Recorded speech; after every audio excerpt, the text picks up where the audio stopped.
নমস্কাৰ মই উৎপল ক্ৰমাৎ সংঘাত যেন বৃদ্ধি পাইছে বিজেপি আৰু সহযোগী দলৰ মাজত মণিপুৰত নীতিশ কুমাৰৰ জেডিইউৱে বিজেপি চৰকাৰৰ পৰা সমৰ্থন প্ৰত্যাহাৰ কৰাৰ সমান্তৰালভাৱে বিশ্ববিদ্যালয় অনুদান আয়োগৰ খচৰা নিয়মাৱলী 2025ৰ ওপৰতো অসন্তুষ্টি ব্যক্ত কৰিছে 2022 চনৰ পৰা মণিপুৰত বিজেপিৰ সৈতে চৰকাৰত থকা জেডিইউৱে ইতিমধ্যে নিজৰ সমৰ্থন প্ৰত্যাহাৰ কৰিছে তাৰ পাছতে বিশ্ববিদ্যালয় অনুদান আয়োগৰ খচৰা নিয়মাৱলী 2025ক লৈ নীতিশ কুমাৰৰ দলে সমালোচনা কৰিছে বিজেপিক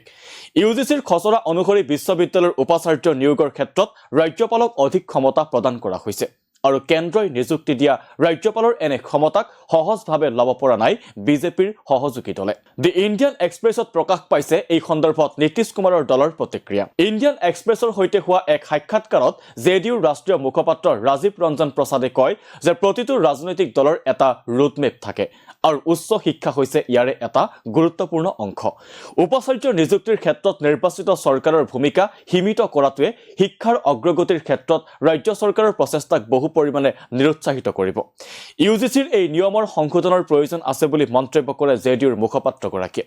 ইউজিচিৰ এই নিয়মক লৈ অসন্তুষ্টিৰ সৃষ্টি হৈছে বিজেপিৰ আন এক সহযোগী দল টিডিপিটো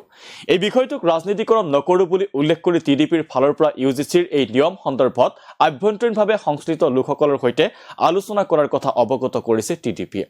অন্ধ্ৰপ্ৰদেশৰ মুখ্যমন্ত্ৰী আৰু টিডিপিৰ সভাপতি চন্দ্ৰবাবু নাইডুৰ লগতে পুত্ৰ তথা মন্ত্ৰী নাৰা লংকেশ বৰ্তমান WEFত অংশগ্ৰহণৰ বাবে বিদেশ ভ্ৰমণত আছে তেওঁলোক ৰাজ্যলৈ ঘূৰি আহিলেই ইউজিচিৰ নতুন নিয়ম সন্দৰ্ভত আলোচনাত বহিব টিডিপি ইফালে এনডিএৰ আন এক সহযোগী দল ৰামবিলাস পাছৱানৰ এলজেপিও ইয়াক লৈ তীব্ৰ অসন্তুষ্ট এলজেপিৰ ফালৰ পৰা এই বিষয়টো সন্দৰ্ভত আলোচনা কৰিব লাগে বুলি পৰামৰ্শ দিয়া হৈছিল দি ইণ্ডিয়ান এক্সপ্ৰেছক এলজেপিৰ ৰাষ্ট্ৰীয় উপসভাপতি একে বাজপেয়ীয়ে স্পষ্টকৈ কয় যে এয়া ৰাজ্যপালৰ সপক্ষে সাংবিধানিক আদেশ গতিকে ইয়াৰ ওপৰত আলোচনা কৰাটো সংসদৰ বিশেষাধিকাৰ বিৰোধী শাসিত কেইবাখনো ৰাজ্যই ইউজিচিৰ নতুন নিয়মাৱলীক বিৰোধিতা কৰিছে এই নিয়মাৱলীয়ে ৰাজ্যসমূহৰ উচ্চ শিক্ষা খণ্ডৰ স্বাৰ্থৰ ক্ষতি কৰাৰ উপৰিও ফেডাৰেলিজমৰ সাংবিধানিক নীতিকো ক্ষতিগ্ৰস্ত কৰিব বুলি বিৰোধী শিবিৰে অভিযোগ উত্থাপন কৰিছে মঙলবাৰে কেৰালা বিধানসভাই সৰ্বসন্মতিক্ৰমে এক প্ৰস্তাৱ গৃহীত কৰি বিজেপিৰ নেতৃত্বাধীন কেন্দ্ৰীয় চৰকাৰক ইউজিচিৰ এই নতুন নিয়মাৱলী শীঘ্ৰে প্ৰত্যাহাৰ কৰিবলৈ আহ্বান জনায় উচ্চ শিক্ষাৰ ক্ষেত্ৰত ৰাজ্যসমূহৰ অধিকাৰ বিলুপ্ত কৰিবৰ বাবে এই খচৰা অনা হৈছে বুলি উল্লেখ কৰে কেৰালাৰ মুখ্যমন্ত্ৰী পিনাৰায়ী বিজয়নে এয়া ইউজিচি আৰু কেন্দ্ৰীয় চৰকাৰে জাপি দিয়া বাণিজ্যিকীকৰণ সাম্প্ৰদায়িকীকৰণ আৰু কেন্দ্ৰীকৰণৰ ধাৰাবাহিকতা বুলি উল্লেখ কৰে পিনাৰায়ী বিজয়নে চলিত মাহৰ আৰম্ভণিতে তামিলনাডু বিধানসভায়ো এই খচৰাখনৰ বিৰুদ্ধে প্ৰস্তাৱ গৃহীত কৰিছিল আৰু ইয়াক প্ৰত্যাহাৰ কৰিবলৈ আহ্বান জনাইছিল মুখ্যমন্ত্ৰী তথা ডিএমকেৰ সভাপতি এমকে ষ্টালিনে উত্থাপন কৰা প্ৰস্তাৱটোত ইউজিচিৰ এই প্ৰস্তাৱ ফেডাৰেলিজম আৰু ৰাজ্যৰ স্বাৰ্থৰ বিৰোধী বুলি উল্লেখ কৰে